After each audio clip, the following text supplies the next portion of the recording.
वैसे 2024 के लिए भी फैसला कर चुके हो कि नहीं कर चुके, बताओ? दोनों हाथ उठा बताओ। 2024 के लिए हमें हिंदुस्तान का प्रधानमंत्री कौन चाहिए? जोर से बोलिए, कौन चाहिए? इसलिए मैं आज कह रहा हूं बुंदेलखंड की धरती से, हनुमान जी महाराज, हनुमान जी क्या कहते थे? जब राम का काम था तो उन्होंने कहा था, राम काज कीन्हे बिना मोहि कहां विश्राम।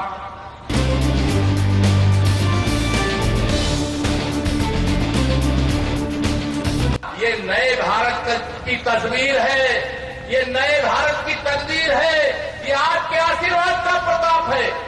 अगर आप कमल का फूल नहीं खिलाते तो मोदी जी प्रधानमंत्री नहीं बनते, और अगर मोदी जी प्रधानमंत्री नहीं बनते तो गरीबों के जीवन में जो अंधेरा था कभी उजाला नहीं आता। मेरे भाई बहनों, मेरे किसानों के खाते में कभी पैसा नहीं आता।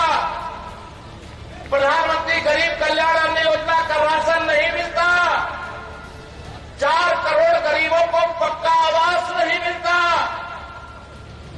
बुंदेलखंड पानी के लिए तरसता था कि नहीं, बताओ मुझे? तरसता था कि नहीं तरसता था? आज हर घर तक नल से जल पहुंचाने का काम हो रहा है कि नहीं हो रहा? हाथ भाई बताओ, हो रहा है कि नहीं हो रहा? ये जो परिवर्तन है, ये जो बदल है, ये आप सबके आशीर्वाद का प्रताप है। मैं आप सबको प्रणाम करता हूं। और आज सबसे 2024 में फिर लोकसभा चुनाव आ रहा है। विरोधी दल सब कह रहे हैं हम एक हो जाएंगे। 2019 में एक होकर के इनका भी पेट नहीं भरा। सपा, बसपा, कांग्रेस सब एक हो गए थे, और उनका लक्ष्य क्या था? जो गरीबों के लिए काम करेगा उसे हम प्रधानमंत्री नहीं रहने देंगे। 2024 में सारे लोग गठबंधन किए थे, याद है कि नहीं याद है? लेकिन फिर भी आपने भानु वर्मा जी को यहां से विजयी बना करके मोदी जी को प्रधानमंत्री बनाने का काम किया था। मैं आपको अभिनंदन देता हूं। अब ये 2024 में चाहते हैं कि हम फिर एक हो जाएं, और एक होकर के माननीय नरेंद्र मोदी जी को प्रधानमंत्री बनने से रोक लें। आप बताओ, क्या तीसरी बार मोदी जी को प्रधानमंत्री बनने से ये रोक पाएंगे क्या? दोनों हाथ उठा के बताइए, ये मोदी जी तक संदेश जाना चाहिए। रोक सकते हैं क्या? दोनों हाथ उठा के बताओ मुझे, रोक सकते हैं क्या? मेरे भाई बहनों, मैं केवल इतना कहने के लिए आया हूं कि 2019 में इन्होंने गठबंधन किया था। गठबंधन में एक कांग्रेस और 15 सपा बसपा वाले जीत गए थे। 80 में से 16 सीटें। अब उस 80 में से हम 64 जीते थे, 2 सीटें और जीत चुके हैं, आजमगढ़ जीत चुके हैं, रामपुर जीत चुके हैं। अब 14 बचे हैं, और 2024 में 80 की 80 लोकसभा भारतीय जनता पार्टी की झोली में डालने का काम करिए। और माननीय नरेंद्र मोदी जी, जो आप सबके आशीर्वाद से 18 घंटे काम करते, मालूम है आप लोगों की? नहीं मालूम है? 18 घंटे लगातार, मेरे नौजवानों ध्यान रखना, देश के प्रधानमंत्री 18 घंटे देश के लिए काम करते हैं, देशवासियों के लिए काम करते हैं, देश के गरीबों के लिए काम करते हैं, किसानों के लिए काम करते हैं, नौजवानों के लिए काम करते हैं। और आज सब से यही आह्वान करूंगा, 2014 में जब पहली बार मोदी जी को प्रधानमंत्री बनाना था, तब भी भाई बुंदेलखंड ने तो 100% सीटें जिताया है। और 2017 के विधानसभा में भी आपने 100% विधानसभा बुंदेलखंड की जिताई। फिर 2019 के लोकसभा में सारे गठबंधन को भी उनकी औकात बताते हुए सभी सीटें भारतीय जनता पार्टी की जिताई। 2022 में 2-3 सीटें हमारी, 2 सीटें यहां बुंदेलखंड में शायद हमारी गड़बड़ा गई थी, लेकिन आपने बुंदेलखंड में सदा कमल खिलाया है। हम लोगों ने भी बुंदेलखंड को कमल की तरह खिलाया। आप सबसे कहना चाहता हूं कि 2024 में माननीय नरेंद्र मोदी जी के नेतृत्व में इस बार 350 से अधिक सांसद जिता करके विश्व में सबसे बड़े बहुमत वाला प्रधानमंत्री बनाने का काम कर रहा है। और उनको बनाने के लिए आप सबको मेहनत करना पड़ेगा, और इस बार इतना मेहनत करना पड़ेगा कि सारे विरोधी अगर एक हो जाए तब भी इनको जमानत बचाने के लिए लाले पड़ जाएं। इतना कमल खिलाना, आप भरोसा रखना, आपका वोट भारतीय जनता पार्टी के लिए कर्ज होता है और कर्ज को भारतीय जनता पार्टी विकास करके ब्याज के साथ चुकता करने का काम भी करती है। मेरे भाई बहनों, आजकल समाजवादी पार्टी के मुखिया श्री अखिलेश यादव जी कह रहे हैं हम पीडीए के बल पर एनडीए को हराएंगे। पीडीए का मतलब उन्होंने बताया कि पी से पिछड़ा वर्ग, डी से दलित वर्ग और ए से अपराध अल्पसंख्यक वर्ग। मैंने कहा श्री अखिलेश यादव जी, आपके पीडीए का मतलब पिछड़ा दलित अल्पसंख्यक नहीं है। आपके पीडीए का मतलब पी से परिवारवाद है और डी से दंगा कराना है और ए से अराजक तत्वों को एकत्र करके उत्तर प्रदेश की में अव्यवस्था पैदा करने का काम कर रहा है। लेकिन अब उत्तर प्रदेश में कमल खिल गया है। उत्तर प्रदेश में कमल खिल गया है। अब जब कमल खिल गया है तो इनकी यह साजिश सफल होने पाएगी क्या? सफल होगी? मेरी आवाज आ रही है आप लोगों तक? क्या सपा का खाता उत्तर प्रदेश में खुलना चाहिए कि सपा को समाजवादी पार्टी बनना चाहिए?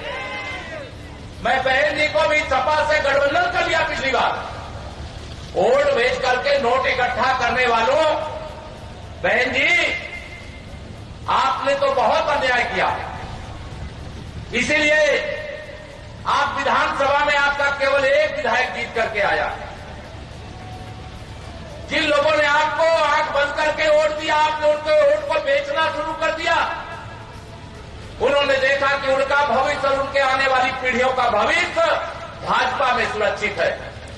आपने कमल को अपनाने का काम किया। आज कमल खिला हुआ है।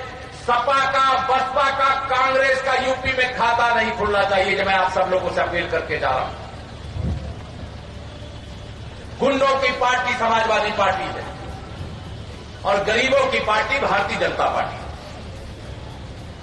किसानों की पार्टी भारतीय जनता पार्टी, महिलाओं का सशक्तिकरण करने वाली भारतीय जनता पार्टी, आधी आबादी है। अभी एक बहन जो बीसी सखी के रूप में मंच पे 1 करोड़ का सीसीएल का डेमो चेक लेकर के वो गई हैं। ये क्या है? ये गांव गांव में महिलाओं के जो समूह बन रहे हैं, अभी तो ये झांकी है, पूरी पिक्चर बाकी है। अभी आगे बहुत काम करने वाले हैं, बहुत काम करने वाले हैं। आप सब जानते हो, कभी सोचा था बुंदेलखंड में, कभी बुंदेलखंड एक्सप्रेस वे बन जाएगा, सोचा था क्या कभी? लेकिन आज बुंदेलखंड एक्सप्रेस वे बन गया है। डिफेंस कॉरिडोर यहां का स्वीकृत हो गया है। देश ही नहीं, दुनिया के अलग अलग देशों की इंडस्ट्रियां बुंदेलखंड आ रही हैं।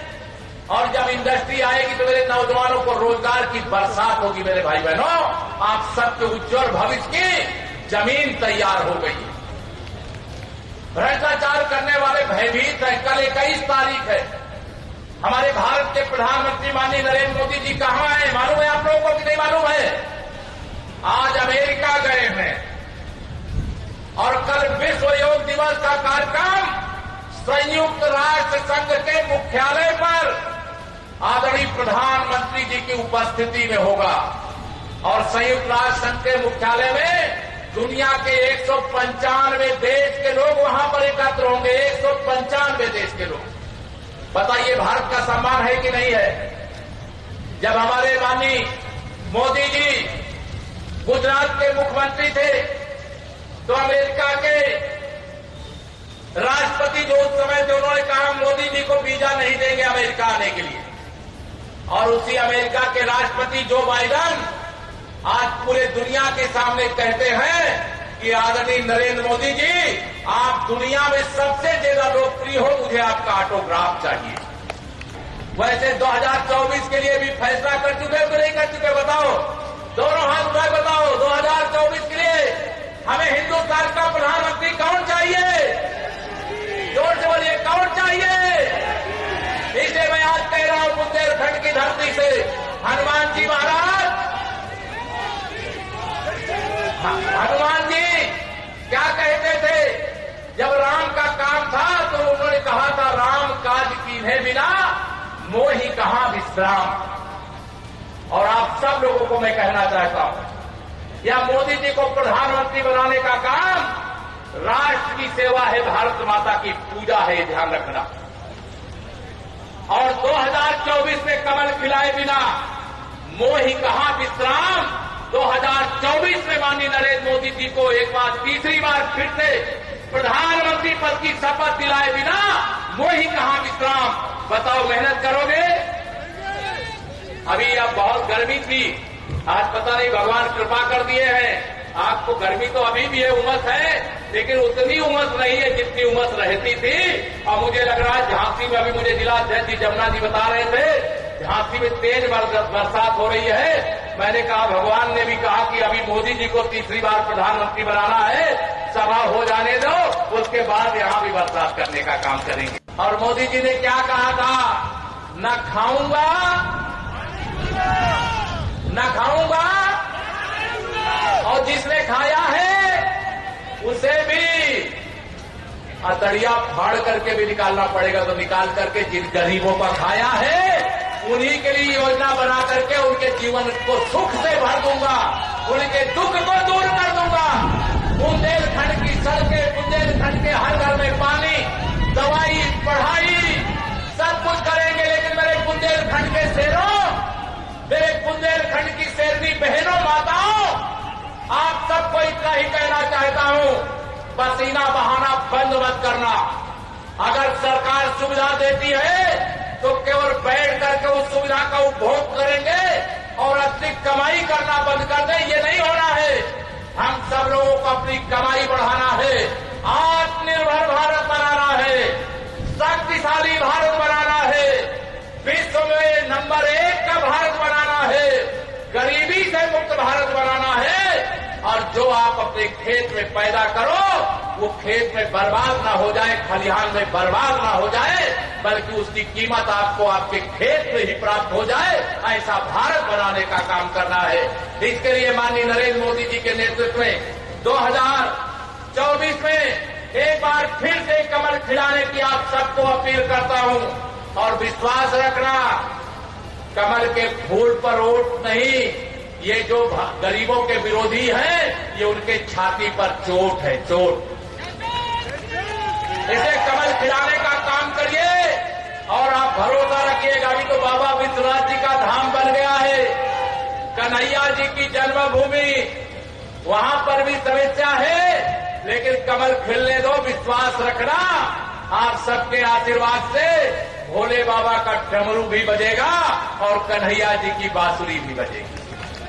भरोसा रखना और एकजुट होकर के जो कार्यकर्ता है उन कार्यकर्ताओं को भी कहता हूं, जो जनता जनार्दन है वह भी आज कार्यकर्ता की तरह काम कर रहे हैं, उनसे भी कहता हूं, मेरी माताओं बहनों, आपसे भी निवेदन करता हूं, आप समय विचार करिएगा कि 2014 से पहले क्या मेरी माताओं बहनों का इतना कोई ध्यान देता था? बताओ माताओं बहनों, पहले ध्यान देता था कोई? बताओ, देता था? मोदी जी के आने के बाद मेरी माताओं बहनों के जीवन में खुशहाली आई है। अगर घर में पुरुष कमाता है तो समूह के साथ जुड़ करके मेरी माताएं बहनें भी कमाती हैं।